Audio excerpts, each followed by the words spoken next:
شروع اللہ کا نام لے کر جو بڑا مہربان نہایت رحم والا ہے۔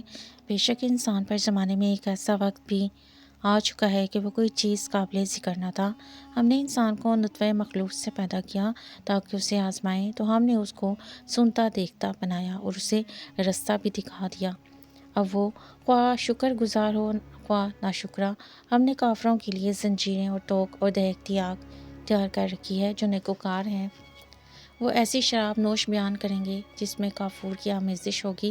یہ ایک چشمہ ہے جس میں سے خدا کے بندے پئیں گے اور اس میں سے چھوٹی چھوٹی نہریں نکال لیں گے۔ یہ لوگ نظریں پوری کرتے ہیں اور اس دن سے جس کی سختی پھیل رہی ہوگی خوف رکھتے ہیں، اور باوجود یہ کہ ان کو خود طعام کی خواہش اور حاجت ہے، فقیروں، یتیموں اور قیدیوں کو کھلاتے ہیں اور کہتے ہیں کہ ہم تم کو خالص خدا کے لیے کھلاتے ہیں۔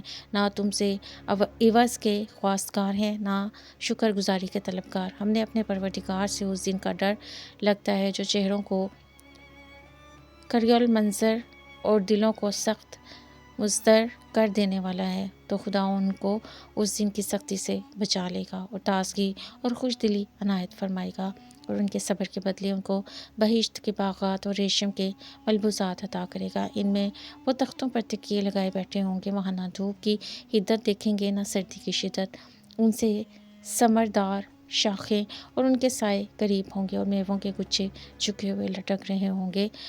خدام چاندی کے باسن لیے ہوئے ان کے ارد گرد پھریں گے، اور شیشے کے نہایت شفاف گلاس اور شیشے بھی چاندی کے جو ٹھیک اندازے کے مطابق بنائے گئے ہیں، اور وہاں ان کو ایسی شراب بھی پلائی جائے گی جس میں سونٹ کی آمیزش ہوگی۔ یہ بہشت میں ایک چشمہ ہے جس کا نام سلسبیل ہے، اور ان کے پاس لڑکے آتے جاتے ہوں گے جو ہمیشہ ایک ہی حالت پر آئیں گے۔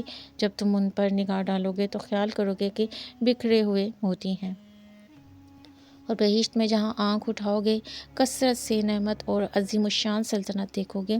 ان کے بدنوں پر دبائے سبز اور اطلس کے کپڑے ہوں گے، اور انہیں چاندی کے کنگن پہنائے جائیں گے، اور ان کا پروردگار ان کو نہایت پاکیزہ شراب پلائے گا۔ یہ تمہارا صلہ اور تمہاری کوشش خدا کے ہاں مقبول ہوئی۔